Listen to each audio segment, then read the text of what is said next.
Welcome to our presentation on developmental disabilities. In this presentation, we will discuss what constitutes a developmental disability, how to recognize a specific disability, and the appropriate measures to take when teaching students who fall under this umbrella category of special education. Finally, we will include strategies and techniques teachers can use to help these students succeed. The National Institute of Health defines developmental disabilities as a severe long-term disability that can affect cognitive ability, physical functioning, or both. These disabilities refer to usually occur due to birth defects and are likely to continue indefinitely, causing lifelong problems with how a body part or system works. The term developmental disability encompasses intellectual disability, but also includes physical disabilities too. Those with developmental disabilities have the same general health care concerns as others without disabilities, but are 2 times more likely to find health care providers' skills and facilities inadequate, 3 more times likely to be denied health care, and 4 times as likely to be treated badly in the health care system. During 2014 to 2016, the prevalence of children between the ages of 3 to 17 who had ever been diagnosed with a developmental disability increased from 5.76% to 6.99%. During the same period, the prevalence of diagnosed autism spectrum disorder and intellectual disability did not have much of a change. Over the last 12 years, the prevalence of developmental disabilities has increased 17.1%. That's about 1.8 million more children with developmental disabilities compared to a decade earlier. It is important to acknowledge the warning signs for individuals with developmental disabilities because children with these disabilities become adults with developmental disabilities, and their level of functioning in society depends on several factors.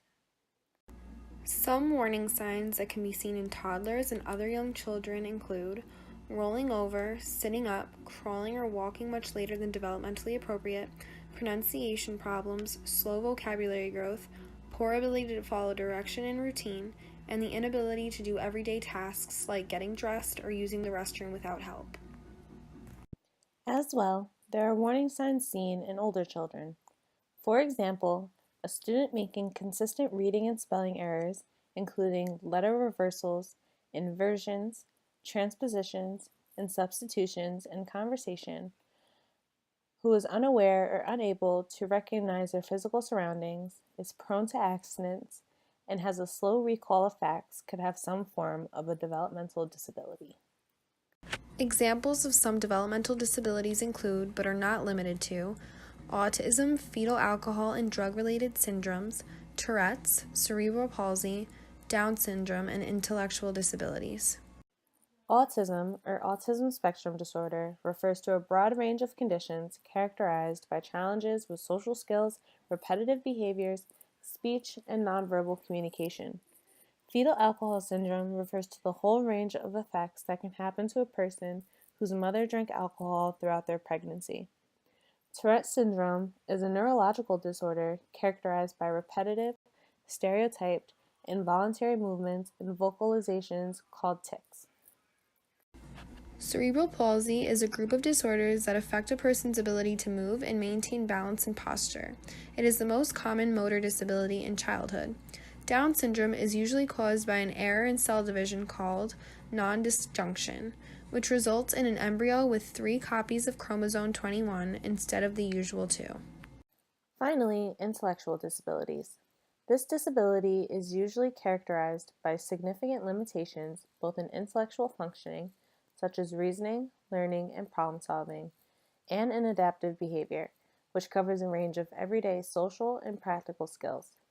This is one of the most common developmental disabilities seen in an inclusive classroom today.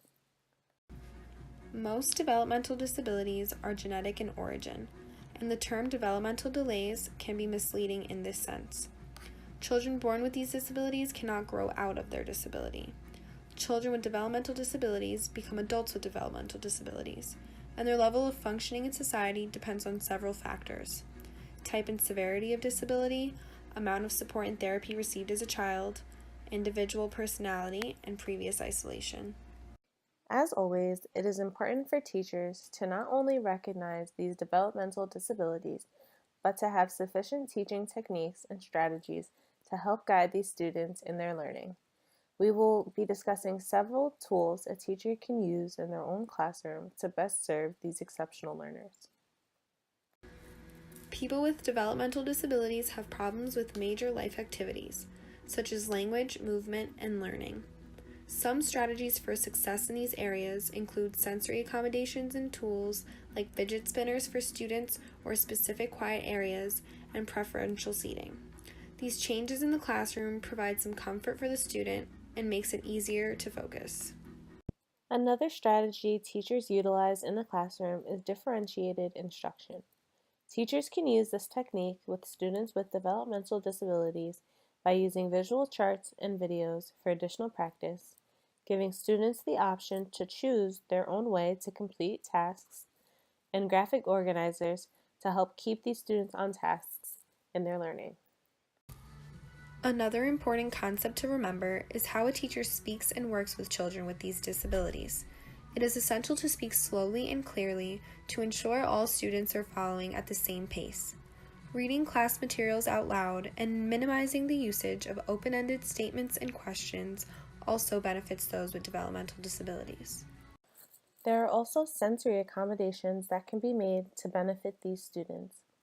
Awareness of sensory issues in the class like lights, noises, and smells, and being cognizant of how these aspects may affect students with developmental disabilities is crucial. Even having scheduled times for relaxation, meditation, or just to move about the classroom and engage with others will give these students a better peace of mind. Behavioral accommodations are also a great resource to use in the special education classroom. Positive reinforcers like reward charts and praise go a long way in motivating students with disabilities that may affect their desire to participate in classroom assignments. When malbehavior does occur, it is important to administer consistent consequences that match the behavior without belittling the student. Students with developmental disabilities will surely have an IEP team and many other dedicated individuals who are responsible for determining the student's abilities, strengths, and weaknesses.